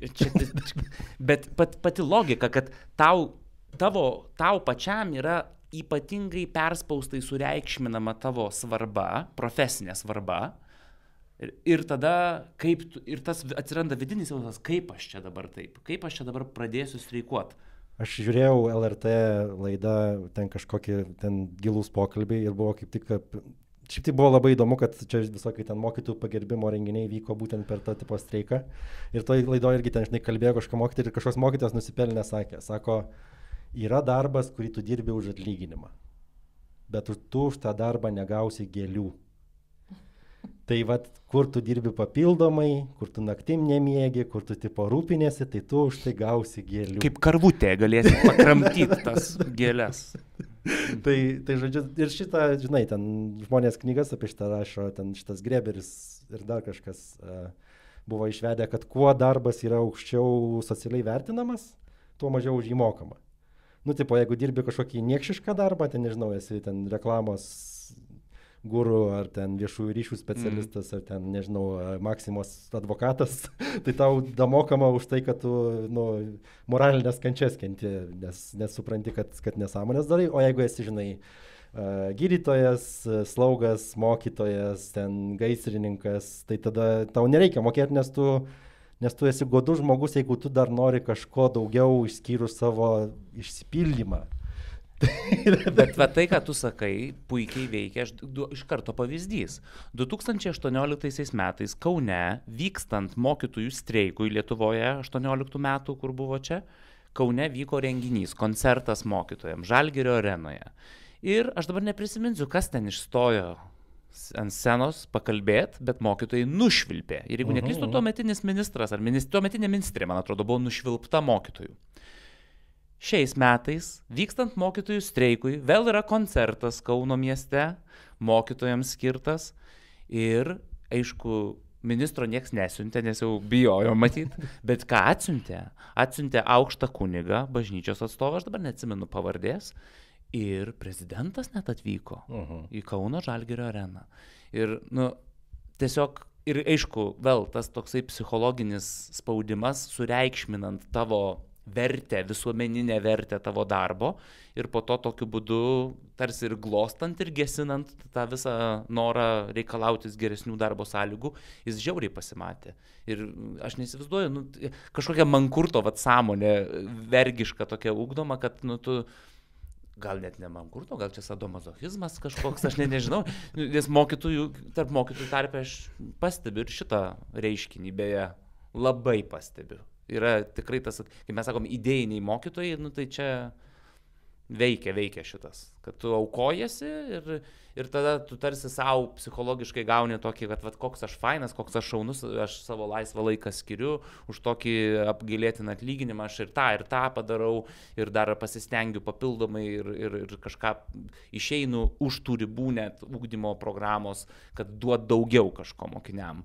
Tai čia yra tas... Bet aš apie šitą, kai galvoju, bet aš aišku sakau suaugusius, bet aš kažkaip galvoju, kad tiesiog prieš vaikus gali būti nesmagu, jeigu tu, pavyzdžiui, nepasiruoši kažkaip. O taip. Ir kažkaip, kad visada yra tas, vertintojų turi ten 20 ar 30. Beje, kaip su tom klasių dydžiais? Pagerėjo kas nors ar? Paširdžius tiesiai. Ai, ne, tu jo... Tai dėl reikalavimų. Neklaustų jos, negalima jos klausti apie klasių dydžius. Jo, pas mane sekas, pas mane mažas klasės, pas mane grupėmis. Mes kalbininkai. Čia kalbų mokytojai, viskas. Bet tu klausi gal dėl... kastos. Ir tas susiskaldymas iš karto. Bet tu klausi gal dėl reikalavimų. Ateina pas juos 12 į vieną kabinetuką. Ir 20 ateina. 20? O jau 20 tai daug. O kiek pas tave ateina? Aš vėl nesavivaldybės mokykloje, pas mane 26, nes daugiau sanitarinės neleidžia.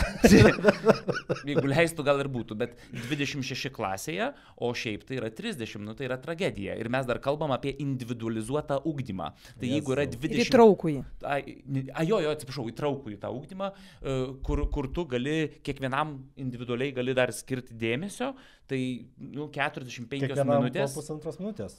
45 minutės, 30 mokinių klasėje. Tai... Įtraukų į tą prasme, kad dar yra vaikų su specialiais poreikiais. Šitas saldainis, tai čia iš vis, čia dar vienas PR-as viešųjų ryšių ministerija, kad užsidės savo varnelę, kokie jie progresyvūs. Šiaip taigi gerai. Ta prasme, gerai yra, kad... Čia yra viešieji ryšiai. Gerai, bet reikia asistentų, reikia pagalbos specialistų, jų labai trūksta. Jų net nėra. Dabar truputį daugėja, bet irgi labiau pradinėse klasėse, toliau tai žiauriai mažai. Aš pasakysiu tiek. Aš nepažįstu nei vieno. Aš kaip supratau, tai yra iš esmės viešųjų ryšių triukas. Atėjo, reikia kažko progresyvaus švietimo sistemoje, kuri atsinaujina, aišku. Ir ką galima pasiūlyti tokio progresyvaus, tai padarykime įtraukųjį ugdymą. Visiškai nepasiruošta. Čia lygiai tas pats bairis, antras viešųjų ryšių triukas, kurį padarė ta pati dabartinė vyriausybė, tai yra įtraukusis ugdymas, o antras žaidimas - gyvenimo įgūdžių programa, apie kurią mes šnekam jau nežinau kiek mėnesių, nors tai yra viena mėnesinė pamoka, bet viešasis diskursas sukasi ir sukasi. ištisai apie kažkokią vieno mėnesio Tau pamoką. tau atrodo, kad čia diversija kažkokia, tipo, kad dabar Čia yra viešieji ryšiai. apie... Tu tiesiog sukuri, tu įaudrini visuomenę, kalbėti, tu žinai, kad šita tema bus probleminė. Nu, ir durnam aišku, kad kai kalbam apie gyvenimo įgūdžių programą, iš karto tada liečiamas tas lytinio švietimo aspektas ir tada tu jau žinai, kad jau ir šiaip visuomeniai, kurioje čia Stambulo konvencija ir visos šitos temos yra jau labai jautrios, nu, aš niekaip kitaip nepaaiškinsiu, kaip čia taip sutapo, kad atnaujinant bendrojo ugdymo programas, matant sisteminės skylės švietimo sektoriuje jau dešimtmečiais, tu dar įmeti šitokį žaisliuką. Tai, nu, kam jo reikėjo? Ta prasme, aš tikrai šitoj vietoj matau tokį cinišką, netgi sakyčiau, ministerijos požiūrį į švietimą, kai tu sąmoningai sukuri temą, kurią šnekės tėvai. Nes dabar dar atsiranda visa kategorija tėvų, kurie dabar pradės aiškintis, ką jų vaikas vieną kartą per mėnesį išgirs per gyvenimo įgūdžių programą. O kad ten istorijos ar literatūros ar kitų dalykų programos yra skylėtos, kad nėra metodinės medžiagos normaliai parengtos, priemonių nėra, vadovėlių nėra, mes apie tai nekalbam. Tai va čia aš manau, kad viešasis tada laukas užimamas tokia visiškai nesąmoninga tema. Ir čia aš tikrai matau tokią savotišką sąmokslo teoriją. Tiek su, nesąmokslo čia teorija, čia yra viešieji ryšiai, įsivaizduoju. Čia elementarus, tu žaidi progresyvumo kortą. Ir tu tą kortą žaidi labai patogiai. Vaikai su ugdymosi sutrikimais, jais yra naudojamasi, man atrodo, ir manipuliuojama. Ir lygiai taip pat vaikai, kurie nori gauti kažkokią gyvenimo įgūdžių programą arba lytinį švietimą, jais taip pat yra manipuliuojama. Ir tai daro ministerija. Siekdama vėl ko? Politinio siekio. Čia yra politinis, čia nėra, tai tikrai, nebūkim naivus. Ta prasme, neįsivaizduokime, kad švietimo ministerija iš tiesų yra suinteresuota vaikų ugdymu, nes jeigu tai būtų sutvarkyta eilė kitų problemų susijusių su švietimu. Bet jos nebuvo. Žinok, su tavim, Rolandai, sėdėdamas kartais pradedu galvoti, kad suprantu, ką jaučia Ramanauskas, kai su Bačiuliu sėdė. Kuris? Ai, aš Bačiulis čia būsiu? Nu kaip. Nei vieno iš tų. Ne, aš irgi labai nemėgstu, bet žinai, čia yra sąmokslo teorija, čia viskas padaryta tyčia. Gali būti, yra tas, žinai... Jeigu aš vykdyčiau švietimo politiką ir man reiktų, jeigu aš vadovaučiau ir aš turėčiau asmeninių tikslų kažkokių, vienokių arba kitokių, arba partinių tikslų ar dar kažko, tikrai aš tokį dalyką padaryčiau. Visgi nerinksime kaip ministrą. Tikrai manęs kaip ministras nerinkti. Šachmatais žaidžiam visi ir tu žinai ne vieną, ne du ir ne tris ėjimus į priekį, jeigu geras žaidėjas. Jo, bet aš dar, žinai, yra tas Hanlono skustuvas, kuris man labai patinka, kad niekad neaiškink piktavalia to, ką gali paaiškinti durnumu. Ir kad, žinai, kad tiesiog kažkuriam projektui reikėjo, kad būtų biškį paprotinti apie lytinį švietimą vaikai, tuo pačiu metu reikėjo pakeisti programas, tai ką padarysi, sumesim kartu, gali būti, kad tiesiog, žinai, nepagalvota, kad nėra kažkokios piktos valios, kad tiesiog, ir dabar jau čia, žinai, 11-metės nėščios, tai dabar dar pakalbėkime apie lytinį švietimą. Kažkaip yra tragedija ir tragedija ir su tuo lytiniu švietimu, nes aš kiek girdėjau, kas ten diskutavo apie visą tą, tai jo nėra ir dar baimės tėvų yra tokios, kad vos ne, žodžiu. Bet tai tokias... triukas, kad jeigu mes priimsime, kad politikos tikslas yra vis dėlto žaisti su visuomenės emocijomis, tai tos baimės yra dalis rezultato, kurį galima buvo prognozuoti. Tikrai buvo galima prognozuoti. Pažiūrėkite, kaip jinai buvo pristatyta ta programa. Koks laikas pasirinktas tos programos pristatymui galų gale. Man tai čia atrodytų per daug tokių sutapimų, nes vėl, gal žmonės įsivaizduoja, kad taip, čia tiesiog atnaujino, reikėjo kažko skambaus, gražaus, bet čia netgi tada gali sakyti, netyčia gavosi labai blogai. Bet netyčia gavosi vis tiek labai blogai. Ir iš to pralošė ir gyvenimo ugdymo programa nukentėjo, dabar realiai nukentėjo. Ir nukentėjo visos kitos ugdymo programos, kurios yra atnaujinamos. Tai kas iš to išlošė? Tik paklauskim ir vėl gausime, kad kažkoks atitinkama politinė jėga, turinti kažkokį savo interesą, bet tikrai neorientuota į švietimo rezultatus ar mokinį. Gerai, Aš arba ką sakai yra tiesa, arba ne. Nežinau. Aš tikiuosi, kad tai netiesa būtų labai gerai. Sunku pasakyti, kai nežinai. Linkėjimai Karaliui. Šitą. ir aš jau gal mes paviškai baiginėjom, ne, kiek mes tų valandų turim.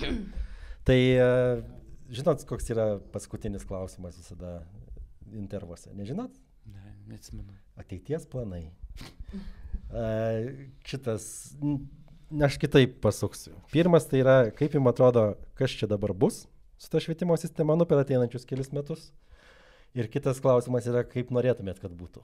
Nu, pavyzdžiui, žinai, taip, bet žingsnis po žingsnio, kaip įsivaizduotum. Ir dar tavęs, ir papildomai norėjau paklausti apie jūsų pačių programas.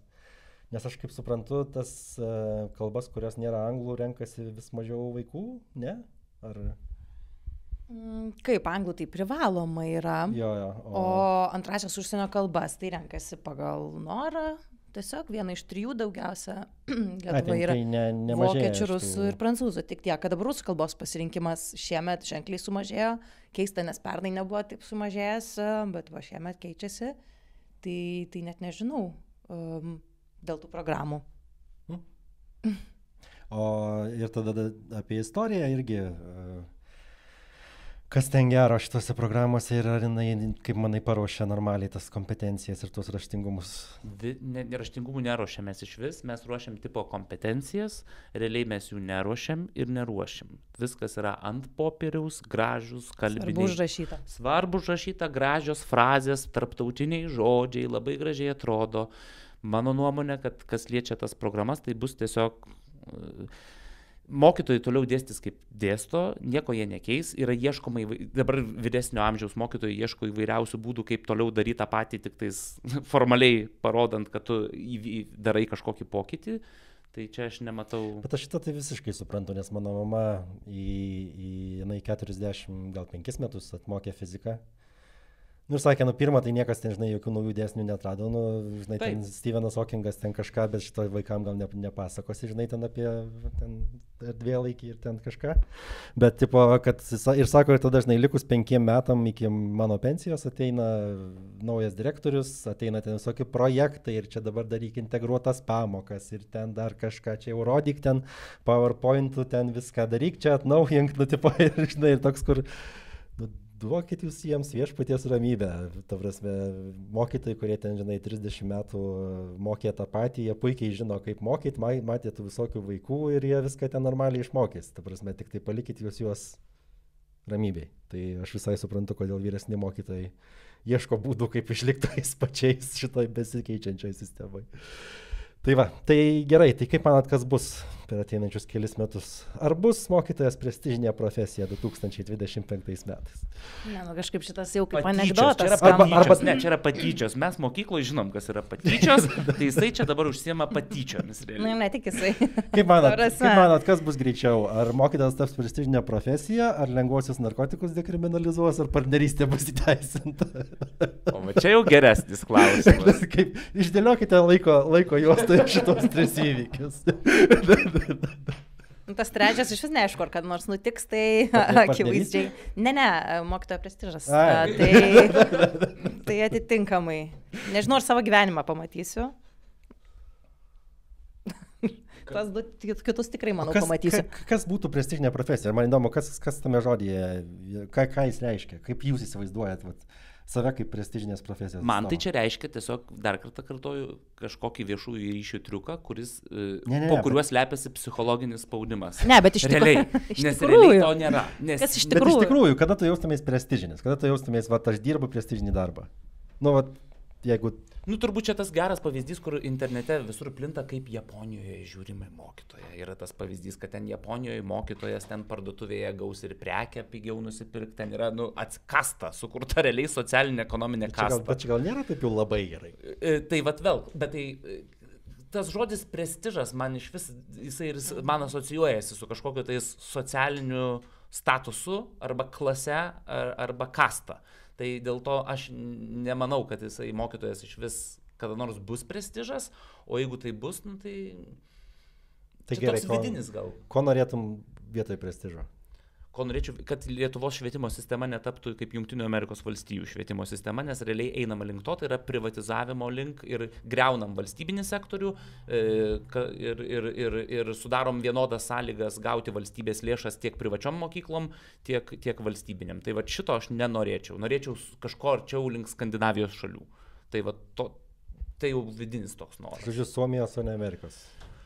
Suomijos ar Švedijos, bet tik ne Amerikos. Nu, kažką, ar Norvegijos tos pačios, tikrai ne Jungtinių Amerikos valstijų. Bet dėja, čia yra tiesiog fantastika, nes mes, man atrodo, tikrai eisim link to, kad čia bus standartizuoti testai ir čia bus geros privačios mokyklos arba pusiau privačios ir visiškai sugriautos arba griūvančios iš vidaus valstybinės. Ir ypač regionuose. Toks The Wire scenarius, ne? Visiškai taip.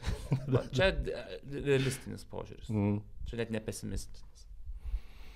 Kristina? Nu, aš galvoju, man tai gal norėtus dar tą žodį kažkaip reabilituoti, bet nebūtinai tą žodį, bet kažkoks, ta prasme, tai prestižas gali būti ne tik tai ta tokia neigiama, galvoju, prasme, kastų, bet ir, tiesiog, kai visuomenė supranta, kad kažkokia profesija yra vertinga ir atitinkamai... Bet tai lyg ir suprantam. Nesuprantam. Nešam kardelius. Ne. Morališkai taip, bet tarkim, darbo sąlygų prasme, iš valdžios pusės, vis tiek reiškia ne iki galo. Bet, tu prasme, aš jau, gal čia tai banaliai skamba, bet aš jau dabar jaučiuosi, kad, ta prasme, mano darbas yra prestižinis, ta prasme, kad, tai yra tikrai kiekvieną dieną, kaip ir sakai, jų tam tikras jaunystės eliksyras. Tikrai kiekvieną dieną gali bendrauti su jaunais žmonėm, gali bendrauti tikrai ir savo įdomiais klausimais ir kažkaip matyti, kas vyksta visuomeniai. Ta prasme, ir gali mokyti to, ko tu nori, aišku, ten, ta prasme, turi programą išeiti ir viską, bet realiai tu gali pateikti būdais, kaip tu nori. Ta prasme, turi tam tikrą kūrybinę laisvę klasiai, kur tai yra tokia profesija, kur kaip ir sociali, bet kaip ir iš tikrųjų mes labai individualizuotai dirbam, mes su kitais kolegom galim iš viso nesimatyti gyvenime.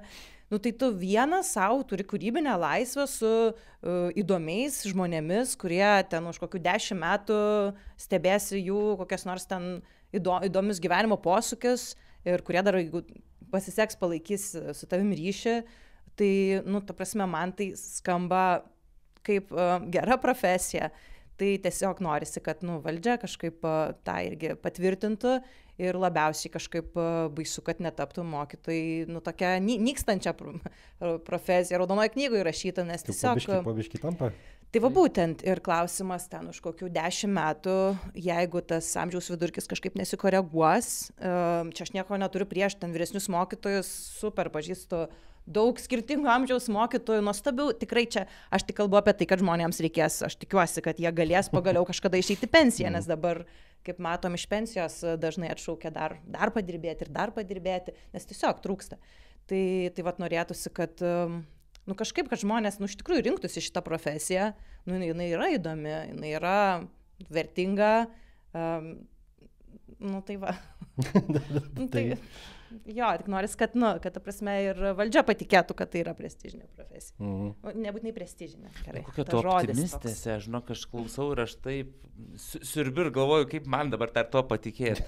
Nes kartais, šiaip, kai sako, aš tai nemanau, kad jinai yra dabar prestižinė ir aš nemanau, kad iš tiesų supranta, nes labai dažnai gali pateikti, kad pastebėti mokiniuose, kad iš tėvų jie net atsineša požiūrį į mokytoją.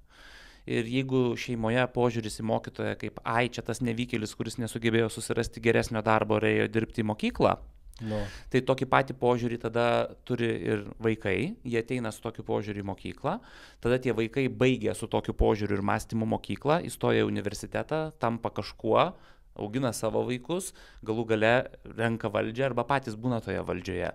Tai tas požiūris į mokytoją kaip į kažkokį nevykėlį, ar outcastą, tai man atrodo jisai vis dar gajus ir aš bijau, kad jisai jeigu perlaužti išeitų šitą momentą, tai būtų fantastika.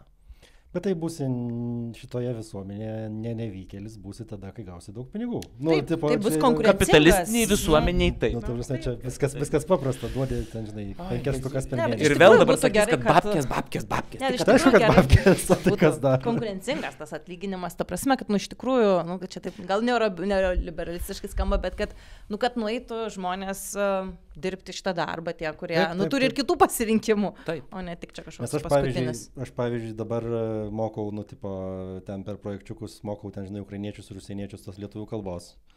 Ir gaunu tiek pinigų, kiek mano mama 30 metų pradirbus ir metodininkės vardą gavus uždirbo, nors aš ten, taip prisipažinsiu, nesu aš ten net labai kvalifikuotas. ir tas ir yra, kad, jeigu naisi, žinai, būtent kam kas nors norėtų vargti mokykloje, kai tikrai gali dirbti kur nors geriau. Tai va visi taip mokiniai atsako mano, kai aš klausiu, ar kas nors norėtų šitą darbą dirbti, kai užaugs. Va. Citata tokia visų. Tam kankintis, jeigu gali kažkaip lengviau prisisakyti. Tai va, we live in material world. Jo, ir būtent nekvalifikuoto darbo specialistai dažnai uždirba bent jau tiek arba daugiau. Tikrai neretas atvejis. Ne, taip, bet daug dievėjams sveikatos irgi. Taip, viskas tvarkoja, tiesiog. Aš labiau pykstu gal, kad PR-ščikai daugiau uždirba negu mokytoja, ne kad statybininkai. Nes statybininkų mums visiems tikrai reikia, o dėl PR-ščikų tai nežinau. Jų reikia ministerijai. Jo. Tai gerai. Negerai. Tai negerai. Negerai, tai negerai. Tai negerai. Tai bet reikia, kad būtų gerai. Reikia, kad būtų gerai.